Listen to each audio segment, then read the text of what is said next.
अबे यार क्या करूँ, ये चार चार टॉपिक पढ़ने हैं और 24 फरवरी को मेरा पेपर है, कहाँ से करूँ। क्या हुआ है मांशु भाई, इतना परेशान क्यों हो? बोलते चार टॉपिक कंप्लीट करने, 24 को पेपर और है, ग्रामर और है ऊपर से। मेरी अंग्रेजी तो बहुत अच्छी है, तुम्हें मालूम है। अरे भाई तुम कृष्णा भाई को कॉल करो ना। अरे तुमने ये बहुत अच्छा आइडिया दिया, सही कह रहे हो, अभी कर लगाता हूँ, रुको। हेलो, हाँ कान्हा भाई, कहाँ हो? वीडियो नहीं आ रही आपकी। भाई आने वाली है, मेरी मेहनत पूरी जारी है। अच्छा अच्छा ठीक है कान्हा, फिर मैं शाम तक का वेट करता हूँ, ओके। ठीक है भाई मेरे, ठीक है। जी हाँ मेरे भाइयों, आपने बुलाया मैं चला आया। आज मैं आप लोगों को कवर कराऊंगा राइटिंग सेक्शन ऑफ क्लास 12, जिसमें कि 4 टॉपिक आने हैं, जैसा कि हिमांशु भाई आप लोगों को बता ही चुके हैं। और मैं एक और बार आप लोगों को बता दे रहा हूं जो कि क्या क्या आ रहा है। तो नोटिस अप टू 50 वर्ड्स आ रहा है, उसके बाद आपका फॉर्मल और इनफॉर्मल इन्विटेशन आ रहा है, उसके बाद आपके लेटर टाइप्स आ रहे हैं जिसमें कि 2 आएंगे। एक आएगा आपका एप्लीकेशन फॉर जॉब और दूसरा आएगा आपका लेटर टू द एडिटर, और नंबर लास्ट आप लोगों का आएगा आर्टिकल रिपोर्ट राइटिंग। तो मेरे संग प्लीज एंड तक जुड़े रहिएगा, गारंटी कह रहा हूं 20 नंबर आपके इंग्लिश लैंग्वेज के पेपर में जरूर आएंगे। अगर आपको इंग्लिश लैंग्वेज आती भी नहीं है तो भी जरूर आएंगे। तो हम फर्स्ट टॉपिक कवर करने वाले हैं नोटिस। तो नोटिस 50 वर्ड्स में लिखा जाता है। कितने वर्ड्स में लिखा जाता है आपका नोटिस? 50 वर्ड्स में लिखा जाता है। आपका बोर्ड में 2 क्वेश्चंस आएंगे नोटिस के, जिसमें से कोई भी आपको एक करना होगा। तो मैं आप लोगों को पहले पूरा फॉर्मेट बताऊंगा और एक बोर्ड 2022 से क्वेश्चन करके भी मैं आप लोगों को दिखाऊंगा। क्लियर? तो प्लीज बार बार मैं आप लोगों से कह रहा हूं एंड तक जुड़े रहिएगा। तो अब हम शुरू करते हैं। सबसे पहले नोटिस में इशुइंग अथॉरिटी आती है, मतलब जो भी सूचना है वो कौन दे रहा है, सबसे पहले वो लिखा जाता है इशुइंग अथॉरिटी। तो जैसे कोई भी स्कूल का नाम है तो आप लिख दोगे, जैसे कोई भी स्कूल है, प्रिल्यूड पब्लिक स्कूल या सीबीएस पब्लिक स्कूल, उसका नेम लिख दोगे। फिर उसके बाद आप इसको नोटिस लिखोगे, वो भी किस में लिखोगे? कैपिटल लेटर्स में लिखोगे। फिर उसके बाद डेट डालोगे। डेट भैया मैं कैसे भी डेट डाल दूं? नहीं, डेट का भी एक फॉर्मेट होता है लिखने का, मंथ, डेट और ईयर। जैसे आज की डेट है 12 फरवरी 2023, तो आप लिखोगे फरवरी 12 2023। फिर हम बात करते हैं टाइटल। टाइटल भैया मैं टाइटल कहां से लिखूं, मुझे तो आता ही नहीं है। आपके क्वेश्चंस में गिवन होगा किसके बात की जा रही है, तो आप इसमें लिख दोगे टाइटल। जैसे कोई पैट्रियोटिक स्कूल कंपटीशन है तो आप डाल दोगे पैट्रियोटिक स्कूल कंपटीशन। फिर अब मैं आप लोगों को कॉमन लाइंस बताऊंगा, तो प्लीज अपने संग कॉपी लेके बैठिएगा या फिर आप एंड में स्क्रीनशॉट ले लीजिएगा। तो अब हम शुरू करते हैं common lines. Notice is hereby given that, क्या लिखोगे आप लोग? Notice is hereby given that, कि नोटिस ये दिया जा रहा है our school is going to an organize, हमारा स्कूल ऑर्गेनाइज करने जा रहा है। क्या ऑर्गेनाइज करने जा रहा है? आप टॉपिक लिख दोगे कि पैट्रियोटिक स्कूल कंपटीशन ऑन, कब करने वाला है भैया? आज 12 फरवरी, तो आज की डेट डाल दूं? नहीं, 2 या 3 दिन के बाद वाली डेट डालिएगा। ऑन 15 फरवरी, क्या डाल दोगे? 15 फरवरी 15। लोकेशन, कहां पर ऑर्गेनाइज हो रहा है? उस स्कूल ऑडिटोरियम में ऑर्गेनाइज हो रहा है तो स्कूल ऑडिटोरियम, उस स्कूल के गार्डन में हो रहा है तो स्कूल गार्डन, जैसा कि आपके क्वेश्चन में गिवन है। अगर आपके क्वेश्चन में गिवन नहीं है तो आप खुद से उसको लिख दीजिएगा। फिर आता है the program will start at, आपका प्रोग्राम कब से शुरू होगा? 8 AM मॉर्निंग से या 9 AM मॉर्निंग से, या फिर जब से भी शुरू होगा वो आप लिख दीजिएगा। एंड विल लास्ट टिल, और कब तक चलने वाला है? 4 PM तक, तो आप लिख दोगे 4 PM। ठीक है, फिर हम आगे चलते हैं और लास्ट लाइन आप क्या लिखोगे? इंटरेस्टेड स्टूडेंट्स में content undersigned for further information, आप लिख दोगे जो भी इंटरेस्टेड स्टूडेंट्स है इसको पढ़ने के बाद प्लीज जाके उसको कांटेक्ट कीजिएगा। किसको कांटेक्ट कीजिएगा? लास्ट में जो लिखा होगा नेम लिखोगे। भैया मैं अपना नेम लिख दूं, जो भी मेरा नाम है? नहीं, जो भी क्वेश्चन के बाद जो लिखा आता है, जैसे यू आर, नमन, नमनीता, अगर आप गर्ल हैं तो गर्ल वाला नेम यूज करिए, अगर आप बॉय हैं तो बॉय वाला नेम यूज करिएगा। तो आप यहाँ पे नेम लिख दोगे, नेम जो भी आएगा। फिर उसके बाद आप डेजिग्नेशन डाल दोगे, डेजिग्नेशन पोस्ट, जो हेड बॉय हेड गर्ल आता है वो आप लिख दोगे। आपका नोटिस कंप्लीट हो जाएगा। अभी एक और काम रह गया है, आप इसको पूरे को किसमें बंद करोगे? बॉक्स में बंद करोगे। अब मैं आप लोगों को एक मोस्ट इंपॉर्टेंट चीज बताऊंगा कि एमसीक्यूज में क्या क्या पूछ लिया जाता है। नोटिस क्या कैप्ट होता है बॉक्स में, आप लिखोगे हाँ भाई कैप्ट इन बॉक्स। फिर आता है और पूछ लिया जाता है कि नोटिस जो लिखा जाता है वो कहाँ लिखा जाता है, बिल्कुल सेंटर में लिखा जाता है और वो भी कैपिटल लेटर्स में लिखा हुआ जाता है। नोटिस कितने वर्ड्स में लिखा जाता है आप बताओगे, 50 वर्ड्स में लिखा जाता है। और टाइटल कितने वर्ड्स का होना चाहिए, मुश्किल से 3 to 5 वर्ड्स होना चाहिए। अब हम बोर्ड 2022 से क्वेश्चन सॉल्व करेंगे। सो है यू आर नकुल, एक क्वेश्चन लिया मैंने, you are Nakul Purohit the president cultural forum of your school, you have organized an inter-school patriotic singing competition on Republic Day. Write a notice in about 50 words informing the students about this event. तो अब हम लिखना चालू करते हैं, क्या क्या इसमें कॉमन लाइंस रहेंगी वो बताऊंगा और इसमें क्या क्या आप ऐड करोगे वो भी मैं आप लोगों को बताऊंगा। तो इशूइंग अथॉरिटी में क्या आ जाएगा, उस स्कूल का नेम दे रखा है, नहीं दे रखा, योर स्कूल लिखा है, तो आप कुछ भी इसमें स्कूल का नेम लिख सकते हो। प्रिल्यूड पब्लिक स्कूल या एज योर विश कोई भी स्कूल लिख सकते हो। फिर आती है आपकी नोटिस, लिख दोगे, क्या लिखोगे आप लोग, नोटिस, कैपिटल लेटर्स में नोटिस। फिर आता है उसके बाद आप क्या लिखोगे, नोटिस लिख दोगे, फिर डेट लिख दोगे। डेट क्या है, जो मैंने आप लोगों को पैटर्न बताया है प्लीज उसी के बेसिस पे लिखिएगा, अदरवाइज उसके मार्क्स कट जाते हैं। Month, date, year. ऐसे एमसीक्यूज में भी आ सकता है कि नोटिस को हम किस फॉर्मेट में लिखते हैं, नोटिस की डेट को किस फॉर्मेट में लिखते हैं, तो मंथ, डेट, ईयर के फॉर्मेट में।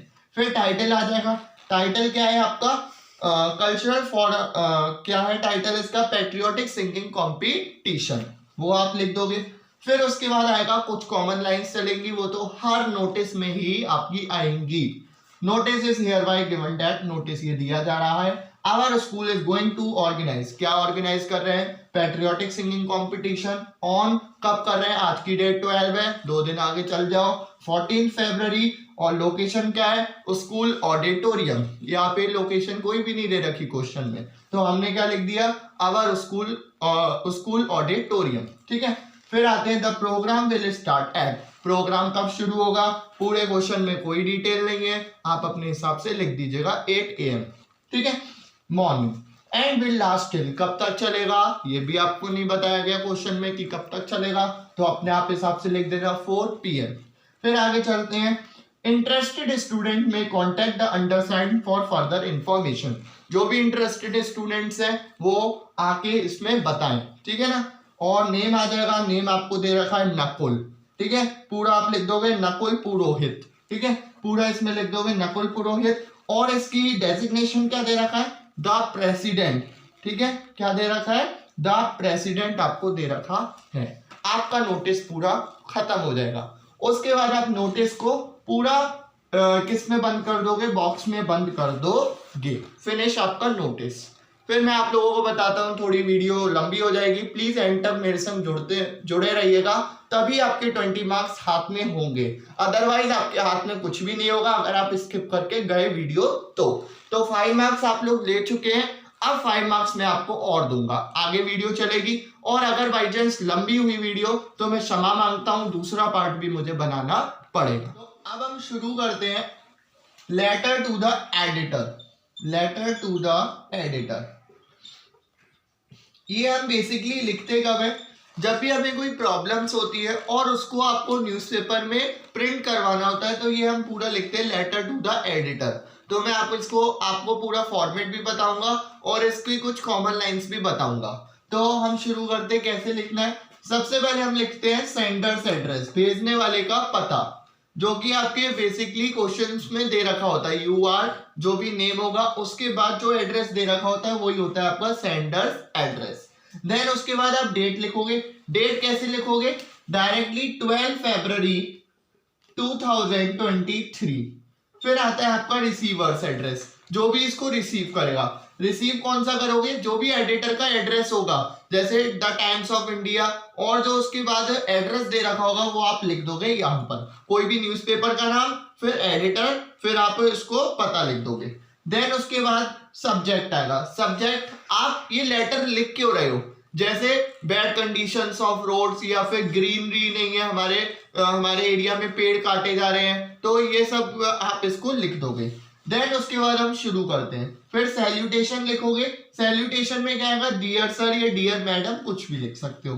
देन उसके बाद आपका सब्जेक्ट आएगा। सब्जेक्ट आप कितने वर्ड्स का लिखोगे, मुश्किल से 3 to 4 words. Bad conditions of road या over cutting of green of plants कुछ भी लिख दोगे। देन उसके बाद आगे चलते हैं, मतलब जो भी सब्जेक्ट है वो लिख दोगे, कुछ भी नहीं जो रिलेट हो, है ना। फिर उसके बाद आप कुछ कॉमन लाइंस बता रहा हूँ जो कि आप लिखते रहिएगा कॉपी में, और उम्मीद है आपने जैसे नोटिस का स्क्रीनशॉट लिया था, इसका भी आप जरूर स्क्रीनशॉट लीजिएगा। Through the column of your esteemed newspaper concern authorities towards dash, subject आ जाएगा इसमें, subject bad conditions of road या ओवर कटिंग ऑफ प्लांट्स, यहाँ पे आप लिख दोगे। तो आपको बताया, मतलब इसमें क्या कह रहा है कि न्यूज़पेपर के माध्यम से आप लोगों को बताया जा रहा है कि हमारे घर के आसपास क्या हो रही है, रोड्स की कंडीशन बहुत खराब है या फिर बहुत ज्यादा पेड़ काटे जा रहे हैं, जो भी सब्जेक्ट है उसके बेसिस पे आप लिख दोगे।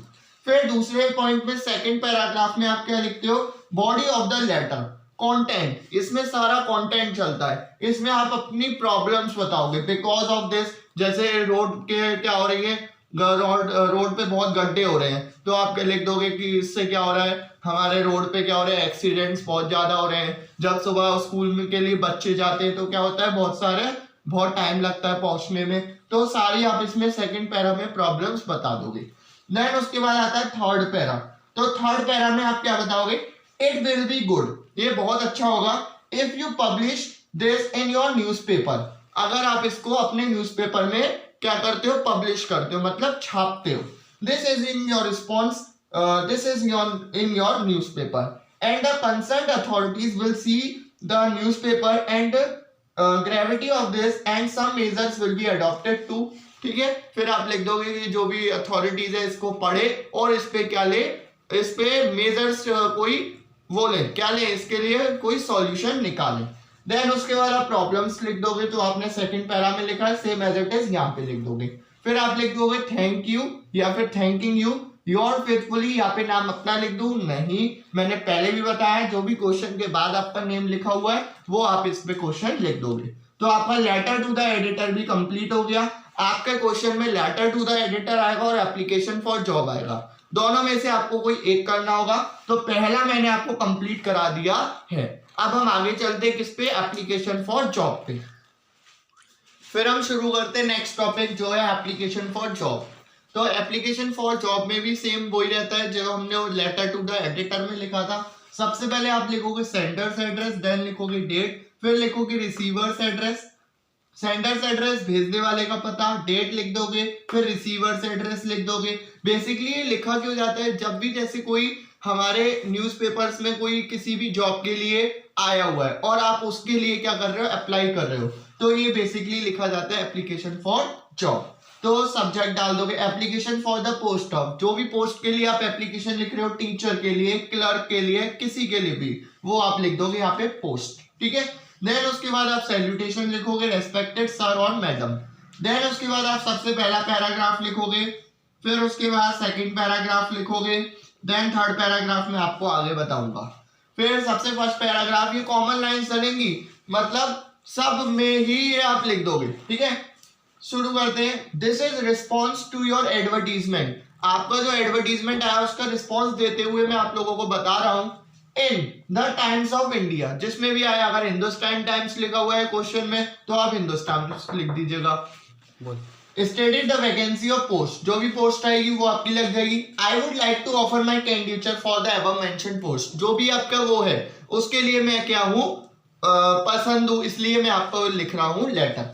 देन उसके बाद आपका सेकंड पैराग्राफ क्या चलेगा, अपनी थोड़ी सी तारीफ कर देंगे। I have 2 years experience in the same field and have gain appreciation from my seniors, इसमें आप बताओगे कि मेरे को इसी फील्ड में 2 साल का एक्सपीरियंस है और जो मेरे से सीनियर्स थे मेरी कंपनी में, उन्होंने मेरे को क्या किया हुआ है, अप्रिशिएट किया हुआ है, मेरी थोड़ी बहुत तारीफ की हुई है।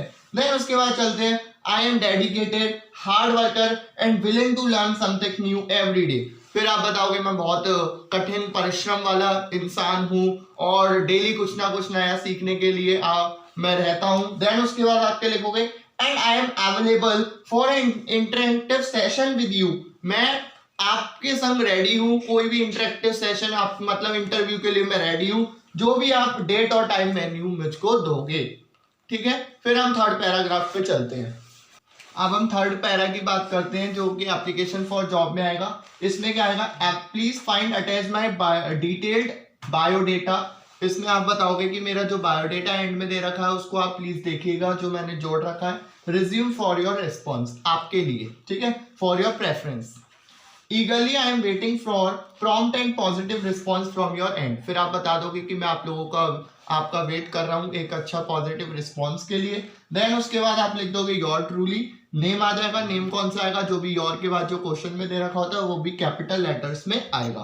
देन उसके बाद एनक्लोजर में आप लगा दोगे बायोडेटा, सीवी और रिज्यूम। और फिर बायोडेटा में आप क्या क्या लिख दोगे, नेम लिख दोगे, father's name, marital, mother's name और जो भी आपकी क्वालिफिकेशंस है वो लिख दोगे और करंट और एग्रीगेट करके लिख दोगे और इसको बॉक्स में बंद कर दोगे। Thanks for watching. Part number 2 में हम आपके आगे की बात करेंगे।